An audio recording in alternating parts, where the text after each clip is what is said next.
The final predictions for Marvel Studios' The Marvels are officially here. So going into this weekend, let's talk about where the film is expected to land. So this is a tough one because I've never seen this much of a discrepancy in terms of low end and high end related to a Marvel Studios film. And there's going to be a lot to be said by the time we get the official numbers, probably by Tuesday morning at the latest. But for right now, we're going to focus on one day at a time. And now we're focusing in this video on the final predictions. So what we're seeing right now is that the low end right now is about 45 million.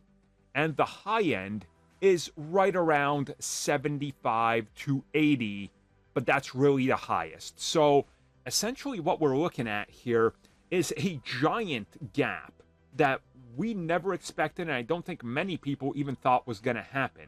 But there is a lot to be said in regards to why this might be happening, specifically for this film, and specifically looking at the worldwide take, why there seems to be some issues, mostly stemming from what I can gather from naming schemes, because looking at it, some international territories are obviously calling it Captain Marvel 2, and that's caused some, weird fluctuations in terms of the actual social media impressions, because it's not Captain Marvel 2, it's The Marvels. So again, there's something here that contributes to this that I think makes for this wider gap.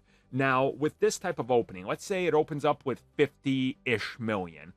Well, then we're looking at, what, the first Ant-Man film lower than that?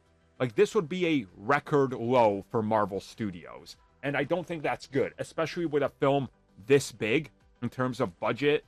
I mean, that doesn't look good if it's the lowest opening Marvel Studios film, right? Like, that's definitely not a good look.